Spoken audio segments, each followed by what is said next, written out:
What's the difference between Vince Jr. and Vince Sr., having to have work for both of them? Well, I have nothing but admiration and respect for both of them. Vince McMahon Sr., next to my father and a couple of people that coached me, Duffy Doherty from Michigan State and those kind of people, Vince McMahon Sr. was one of the most honest, strong, take his word and take it to the bank type guys that I've ever met in my life.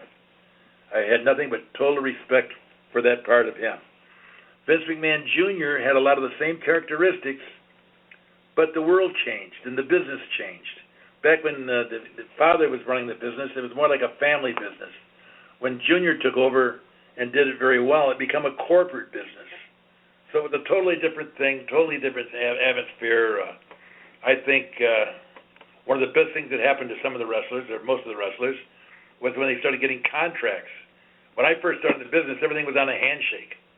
And Vince Sr., his handshake was his word, and it was always better than what you would think. When we started going corporate, the handshake was out of the business. It became a little bit more cutthroat. A lot of guys started kind of sucking up to the promoter, to Vince Jr., and it just kind of, the whole change, the character of the business changed, which I think is too bad, although I think it's too bad, but it's a multi-billion-dollar-a-year business, so what does it matter what I think? Because the bottom line, it was always about a business. It was always about the money. Always. Now, you made more money, I guess, with Vince Jr. than Vince Sr. So who did you prefer working for? But you got to look at it from another point of view, too. When I started working for Sr., the top paid athletes were making, football players were, like $45,000 would be a lot of money back then. I was making that in the summertime, 2 months with Vince Sr. You understand what I'm saying? Yep. And so later on, athletes started making millions of dollars, and now wrestlers are making $1 million or $2 million, not millions, but they're making pretty good money, and some are over the top of that. But a lot of guys aren't making that kind of money, so it's I don't know. I'm very happy with what happened with me. I've never complained about my payoffs. I'm happy that other guys that followed the foundation that I think we built and were able to go through the business and do very, very well financially. I think that's great.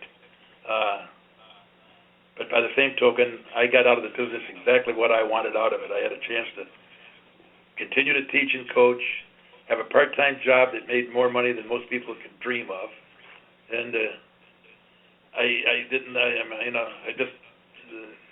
just a couple of weeks ago, March 4th, I celebrated my 60th anniversary with my wife. Not many wrestlers can do that. So I kept my family together, and I got my life, and I got and I have Jesus in it now. So how could it be any better than where it's at now? I mean, come on.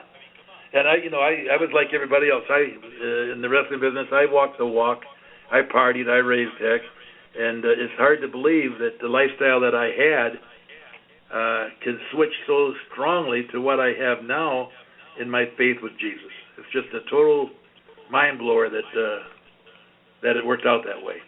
And I never, I got real sick, is why I had to quit wrestling. I had Crohn's disease. People go to my website, GeorgeTheAnimalSteel.com, and it's all covered in there. But I've just been blessed. I've been blessed. And also pick up the book, too, Animals, a fantastic book. And actually, just kind of piggybacking from John's last question about the difference in Vince Sr., Vince Jr. With Vince Jr., there were definitely new revenue streams to come in. When you first got into the wrestling business, did you ever think that your face would end up on action figures, lunchboxes, videotapes, T-shirts? How do you feel that changed the business in terms of opening up that new outlet for guys to make a different kind of revenue stream? Well, it's one of the reasons that my character changed to a cartoon character. I mean, who would want to buy George the Animal Steele action figures and stuff if it was the old George, the nasty guy. It just changed, it changed the income, the way we made money. Honestly, you can make more money selling an action figure than you can traveling to, let's say, Iowa somewhere to wrestle. You can make more money in one day at a WrestleMania than you could 6 months running around the country. So everything changed. Everything changed. And a lot of pluses, a lot of negatives. It's like always. When one door closes, another one opens. Sometimes the door that closed, you kind of miss it. But the door that opens was great. I mean, all I can say is I've been blessed. I was able to be one of the major main event characters in the WWF and WWF. Then I was able to ride the wave of Hulk Hogan. And, I live on the ocean now, and I see these guys out here surfing. I was kind of surfing on the waves that Hulk made. And that was my retirement money. So what can I say? I'm not going to knock anybody. They were all great. Any favorite piece of merchandise that came out of the 80s era? The original action figures were pretty neat. The original ones. Right. With the green tongue and the painted on chest hair, that was definitely iconic to say the least. And then when the Pacific Jacks came out with their version of it, I had the only one that had body hair on it, and I negotiated for the body hair. I mean, I had that input. But what happened was, this is kind of funny too. It's the way the business is. They got, I did that on my own. That was, I made that contract myself, and I dealt with them that I wanted to have body hair on it. But by the same token, they were making these doll action figures in China, I think. And the first batch,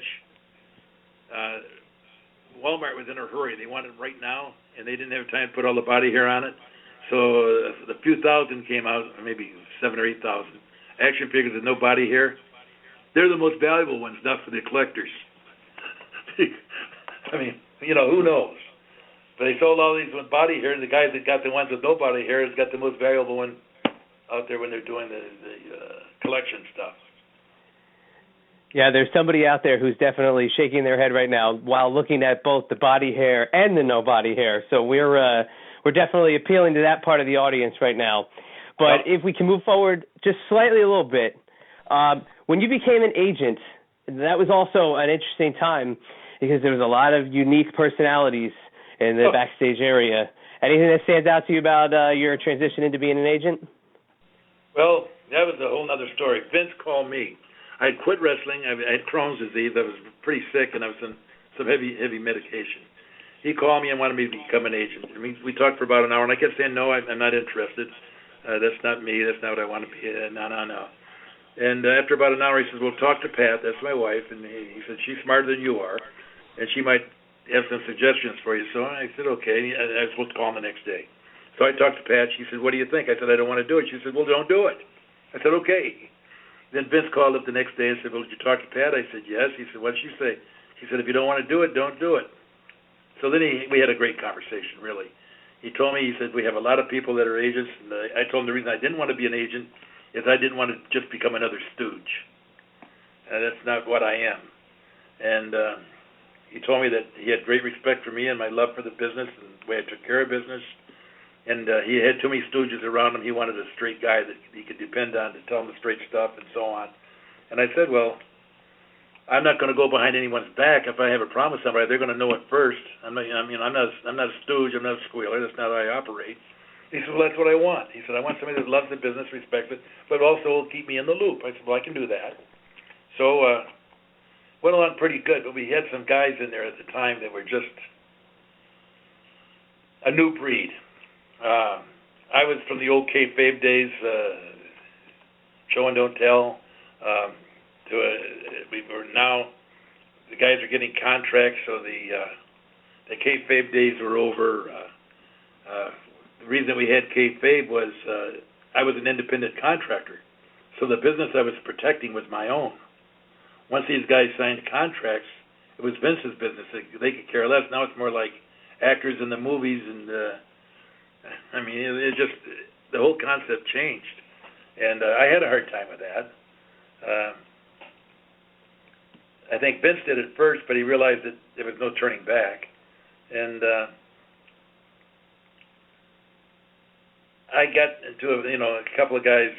One was Lex Luger. Lex Luger had no respect for authority. He's got a book out. He talks about his lack of respect to football coaches when he's playing in the NFL or college football. He just didn't respect authority. And I've always been pretty well respected by people, but Lex Luger was a different deal. And I really didn't think much of Lex, to be honest with you.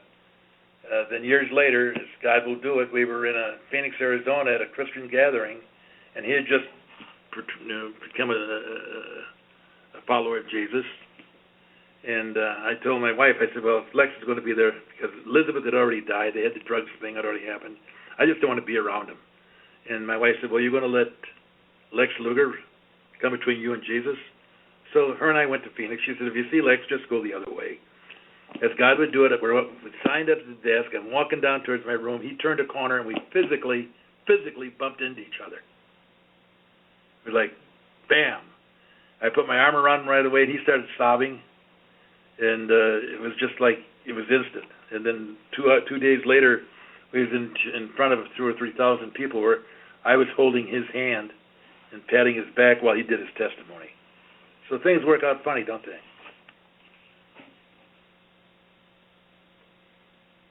Now, were there any guys that would seek you out and use you for your knowledge and experience? Oh, all the time. All the time. Do you have any specific memories of maybe a specific guy that did it? Oh, yeah, let me think. So many of them. I mean, you know what? One particularly was Helmsley. HHH? Yep. When he first came to the WWF, different agents would have different guys assigned to them. He was assigned to me.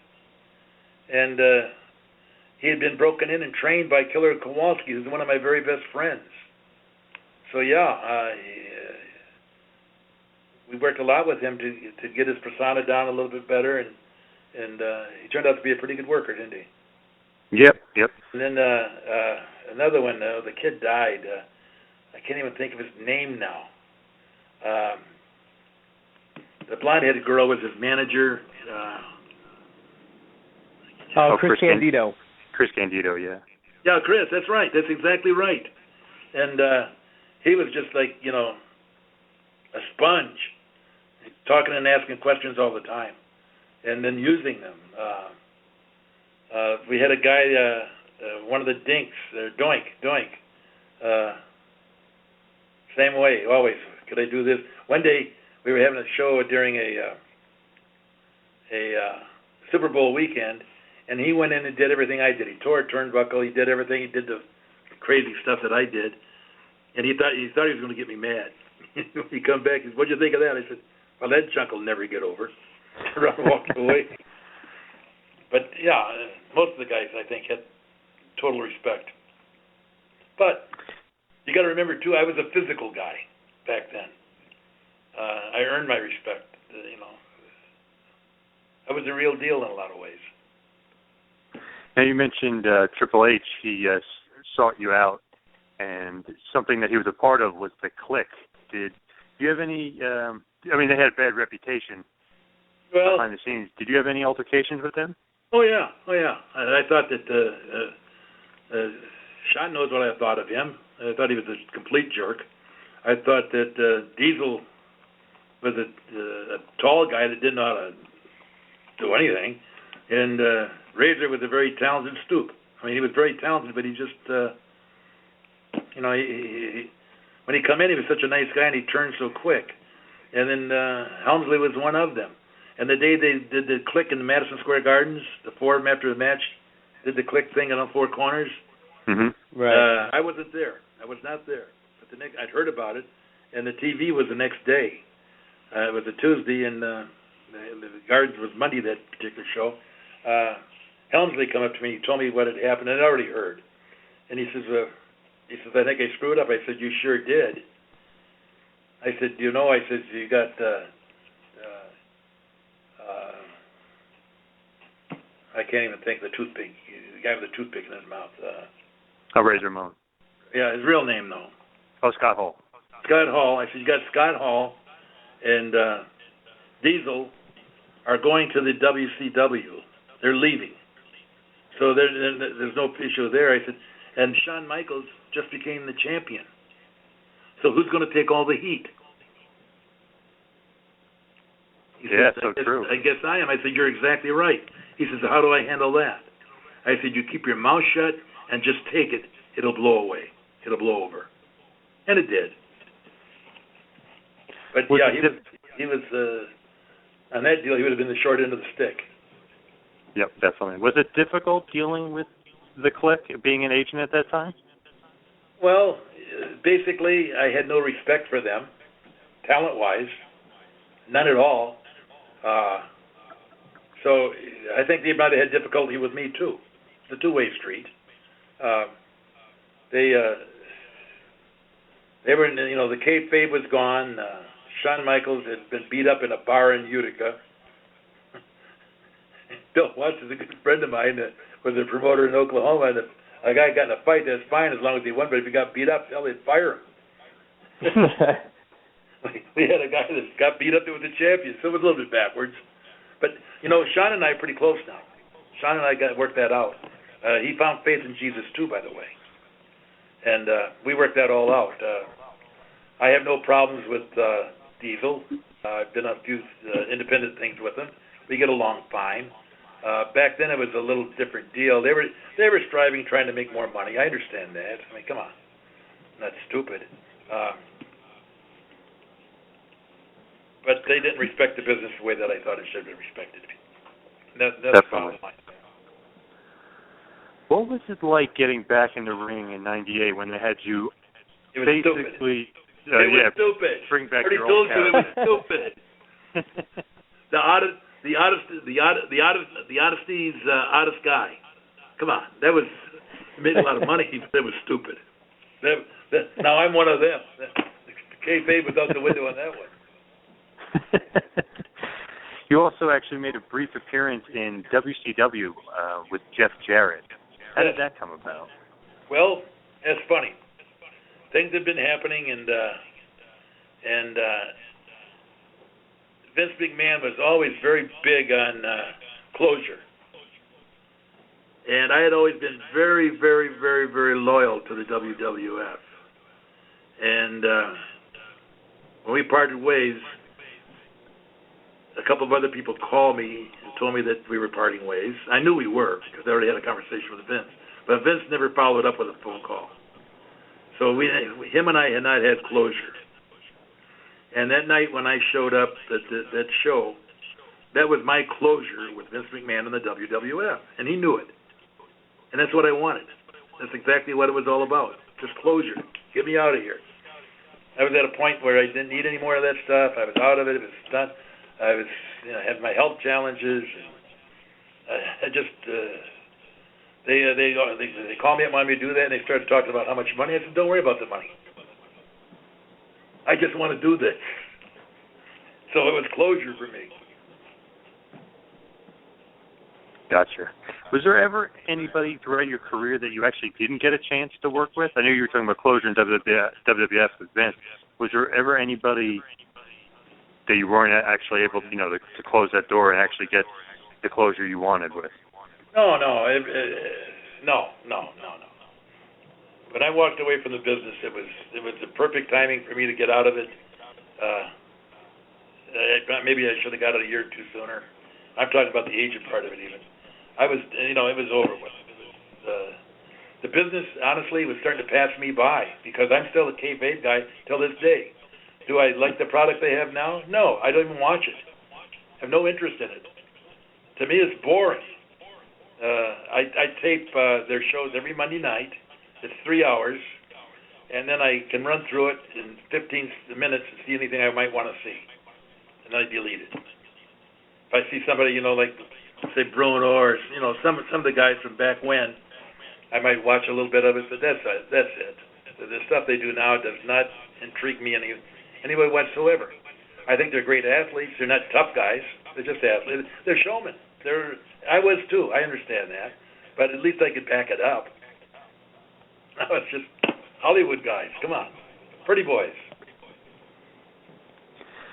Now your career, great athletes, and they're making a lot of money, and I'm glad for them. It's just not my cup of tea. I get you. Yeah. With your career, I mean, you've had quite a run, but it's funny looking now. You made a huge impact on culture. I don't know if you know it, but on great show Seinfeld, they actually reference you. And then, of course, you were in Ed Wood. You played Tor Johnson. Right. And it still comes up every while and then in a football coverage or, college or pro. The commentators will throw George Steele in there. Baseball, they throw George Steele in there. Seinfeld 2 or 3 times. Something about man hands and a couple of other things. Yep. They had a show where they had somebody, movie where somebody was in the basement, and I forget the guy that used to be on Taxi, the little chubby guy. Oh, Danny DeVito. Yeah, and he's being held up. They got him tied down, some crazy thing, and they got wrestling on the TV, and it's me. So, it shows up all over. It still does. In fact, the other day, Bill Murray was on the O'Reilly show, and he threw George Steele in there. Wow. All right. It's crazy. It's crazy. But it's been good. It's been good.